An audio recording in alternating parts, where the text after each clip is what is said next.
Hello, I'm Caitlin Bullard with the League of Women Voters of Murfreesboro and Rutherford County. Today we're speaking with Sean Gilliland, the candidate for District County Commissioner of District 17. The League does not support or oppose any candidate or party. Our goal is simply to give voters information so that they can make their own informed choice. Each candidate was invited to participate and will be asked the same questions with the same amount of time to respond. Thank you for joining us today, Sean. Sure, Caitlin. Thank you for having me. Absolutely. All right, to start us off, tell us about your go-to coffee or tea order. Every morning it's just coffee with Splenda and cream. Okay. And that's kind of my go-to. Keeping it simple. Yeah. I like it. All right. So tell us a little bit about your commission district and why you decided to run. Okay. Commission District 17 is basically the MTSU area. It's a little bit south of MTSU, a little bit north. It contains MTSU, also the geographic center for the state of Tennessee. If you've been to the obelisk, that's an iconic place.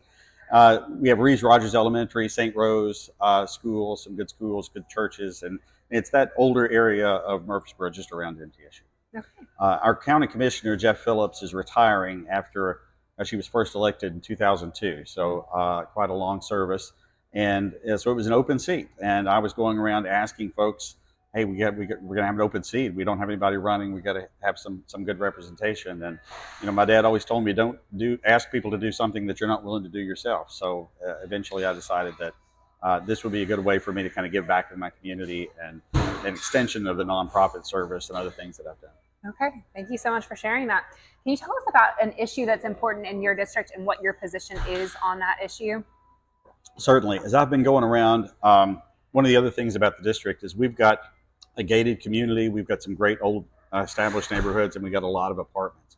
And so, but almost everywhere I go, housing affordability has really been one of the critical issues. And whether you're that young person who's trying to get into their first home, or you're living in an apartment and you're trying to make everything else work along with that, or you're older and you're really worried about your kids or grandkids, I think that's a critical issue. The gap between median home price and median income has never been larger than it is right now. And that makes it really difficult. It would be, I think, irresponsible for me to say that as county commissioner, I'm going to fix the housing affordability problem. But I think it's equally irresponsible to say, oh, that's nothing we can do anything about. Because I think that we can pool resources together and really talk about what are the things that we could do to make sure that we are building, when we're building the right things that are going to help out. Thank you so much for sharing that. How do you plan to listen to those that you represent and to be a voice for all in your district? Well, it's interesting you say that. My campaign slogan is we're in this together. And I do that because I really believe that those 18-year-olds who are going to school at MTSU and living out on the first time, or the retired folks who are living in Stratford Hall, I mean, they all need good representation. I want to do that.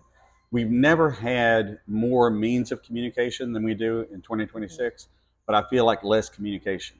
And we all have phones with multiple email accounts, multiple, sometimes cell phone numbers, multiple social media. So it's really not about can we provide it, it's do we have the intentionality to respond to those emails, to call people back, and to just get on and say, all right, here's what's going on, here are the issues, here's what the county commission did tonight.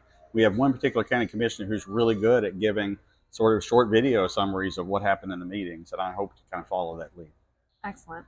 What do you think that voters need to know before they go to the polls on August 6th?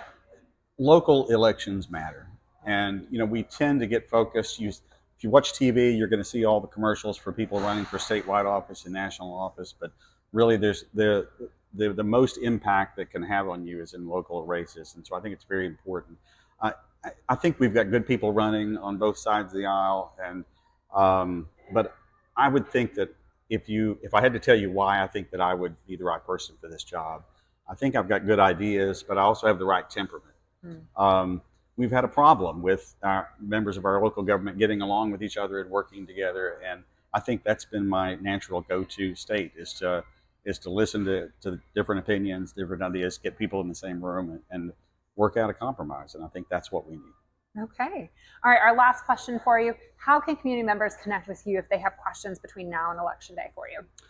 I have all of my social media is around Sean, and I spell it funny, S-E-A-N, but it's Sean 417. And so I've got several different social media platforms and a website what's all got that. And then on those, I share my email addresses. My cell phone number is on the League of Women Voters site. So if you look it up, you'll find how to get in touch with me. And I've already connected with a lot of people. I'm happy to have those conversations. Excellent. Thank you so much, Sean Gilliland, for speaking with the League of Thank you, Women Kate. Voters today. Voters can find out more about the League and about all of candidates' information on our website or by following our social media. Thank you.